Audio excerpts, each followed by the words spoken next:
आज Doubtnut app download करें। Doubtnut पर अपने सभी गणित, रसायन विज्ञान, भौतिक विज्ञान और जीव विज्ञान के डाउट्स का करो सफाया।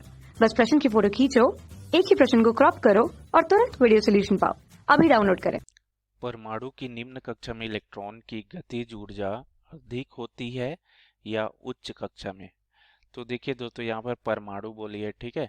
तो परमाणु का जो संरचना होता है क्या है दोस्तों, है ना। परमाणु में जो केंद्रीय भाग होता है उसको हम नाभिक बोलते हैं दोस्तों, ये पता है आपको, ठीक है। और इस नाभिक के चारों ओर की कक्षाओं में क्या होती है दोस्तों, इलेक्ट्रॉन जो है गति करते रहती है, ठीक है। इसके चारों ओर की कक्षाओं में क्या है दोस्तों, इस तरह से ये इलेक्ट्रॉन गति करते रहती है, ठीक है। ये जो बीच में जो दिखता है दोस्तों, इसको हम लोग क्या बोलते हैं, नाभिक बोलते हैं दोस्तों, ठीक है। नाभिक में क्या होते हैं, बहुत सारे कण पाए जाते हैं दोस्तों, ठीक है। तो जो धनात्मक कण पाए जाते हैं, है ना, धनात्मक आवेश होता है जिसमें, उसको प्रोटॉन बोलते हैं, ठीक है। तो ये बहुत सारे इसमें प्रोटॉन होते हैं, ठीक है। वैसे ही इसमें एक अनावेशित कण भी पाया जाता है जिसको न्यूट्रॉन बोलते हैं दोस्तों। तो न्यूट्रॉन भी इसमें बहुत सारे होते हैं। और इस नाभिक के चारों ओर जो कक्षाएं होती है दोस्तों, ठीक है, इस तरह से ये जो कक्षाएं हैं, इसमें क्या है, इलेक्ट्रॉन जो है चक्कर लगाते रहते हैं। इन कक्षाओं में इलेक्ट्रॉनों की संख्या अलग अलग होती है दोस्तों, ठीक है। किसी में दो गई, किसी में चार, ठीक है। इस तरह से जो इलेक्ट्रॉन है ये इस तरह से चक्कर लगाते रहते हैं, ठीक है दोस्तों। ये जो है गति कर रहे हैं दोस्तों, ठीक है, चक्कर लगा रहे हैं, है ना, कोणीय गति कर रहे हैं। तो इसके वजह से क्या होती है, इसमें गतिज ऊर्जा होती है दोस्तों, गति कारण कार्य करने की क्षमता होती है, ठीक है। तो गतिज ऊर्जा होती है। तो यहाँ पर क्या है दोस्तों, देखिए, तो गतिज ऊर्जा का जो हमारा सूत्र मिलता है दोस्तों, ठीक है, इलेक्ट्रॉन की गतिज ऊर्जा, इसका सूत्र क्या होता है दोस्तों, इलेक्ट्रॉन की गतिज ऊर्जा, इसका सूत्र होता है 1/4 पाई एप्सिलॉन 0 ई का वर्ग और बटा 2r, ठीक है दोस्तों। तो यहाँ पर जो हमको दिख रहा है दोस्तों, ठीक है, 1/4 पे एप्सिलॉन 0 एक नियतांक है दोस्तों, ठीक है।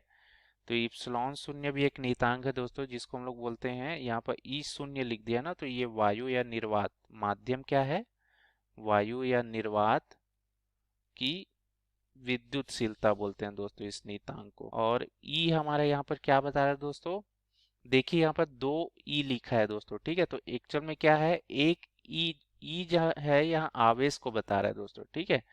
एक ई जो बताता है इलेक्ट्रॉन का आवेश, और एक दूसरा ई जो बताता है वो प्रोटॉन का आवेश। क्योंकि प्रोटॉन और इलेक्ट्रॉन दोनों में आवेश क्या होता है दोस्तों, समान होता है। जो परिमाण है वो समान होता है, प्रकृति इनकी अलग अलग है। परिमाण कितना होता है, 1.6 × 10⁻19 कूलम, ठीक है। प्रोटॉन जो होता है धनात्मक होता है ना, ये देखिए प्लस लिखा हूँ P प्लस। इलेक्ट्रॉन जो होता है ऋणात्मक होता है, ठीक है। लेकिन यहाँ पर हम परिमाण लिए हैं दोस्तों, ठीक है। और दो तो हमारा एक नियतांक है R, यहाँ पर क्या बता रहा है दोस्तों, कक्षीय त्रिज्या को बता रहा है, कक्षीय त्रिज्या, ठीक है दोस्तों। ये देखिए जो कक्ष है ना दोस्तों, इस तरह से इसको बोलते हैं कक्ष, ठीक है, कक्षक भी बोलते हैं। तो ये जो नाभिक के केंद्र से जो इनकी दूरी होती है ना दोस्तों, उसको हम लोग बोलते हैं कक्षीय त्रिज्या। जैसे मैं यहाँ पर चित्र में बनाता हूँ, ये नाभिक के केंद्र से देखिए ये जो दूरी मिल रही है, जैसे पहले कक्षा की त्रिज्या को R1 ले लिया, ठीक है, दूसरी कक्षा की त्रिज्या को R2 ले लिया, ठीक है। तो यहाँ पर मैंने एक साथ उसको R से दर्शा दिया है दोस्तों, ठीक है। तो जब हम लोग इस सूत्र में देखते हैं दोस्तों, तो जो गतिज ऊर्जा देखिए, ये तो एक नियतांक हो गया, E का वर्ग, ये भी हमेशा नियत रहने वाला है दोस्तों, आवेश बदलेगा नहीं, दो भी नहीं बदलेगा। त्रिज्याएं यहाँ पर बदल रही है दोस्तों, देखिए पहली कक्षा की त्रिज्या R1 है कुछ, है ना, दूसरी कक्षा की त्रिज्या R2 है, फिर इधर और आगे जाएंगे R3, अलग अलग। तो ये क्या कर रहा है दोस्तों, गतिज ऊर्जा किस पर निर्भर कर रही है, गतिज ऊर्जा जो है ये 1/r के क्या हो रही है, अनुक्रमानुपाती, या इसको बोल सकते हैं त्रिज्या के व्युत्क्रमानुपाती, है ना दोस्तों। गतिज ऊर्जा क्या है, जो कक्षीय त्रिज्या के व्युत्क्रमानुपाती। इसका मतलब क्या है, जो कक्षीय त्रिज्या सबसे कम होगी तो वहां पर गतिज ऊर्जा क्या रहेगी दोस्तों, सबसे ज्यादा होगी, ठीक है दोस्तों। और जब कक्षीय त्रिज्या सबसे ज्यादा होगी तो गतिज ऊर्जा भी क्या होगी, कम होगी सबसे। तो प्रश्न में हमको क्या पूछा है दोस्तों, देखिए, परमाणु की निम्न कक्षा में इलेक्ट्रॉन गतिज ऊर्जा अधिक होती है या उच्च कक्षा में। तो गतिज ऊर्जा कहाँ ज्यादा होगी दोस्तों, जो सबसे कम जिसकी त्रिज्या होगी, व्युत्क्रमानुपाती बताया, तो सबसे कम त्रिज्या किसकी दोस्तों, जो पहली कक्षा की है हमारे, है ना। ये हमारे क्या है, n बराबर 1 जो पहली कक्षा का है ना। तो इसको हम लोग क्या बोलते हैं दोस्तों, पहली कक्षा को ही क्या बोलते हैं, निम्न कक्षा। ठीक है।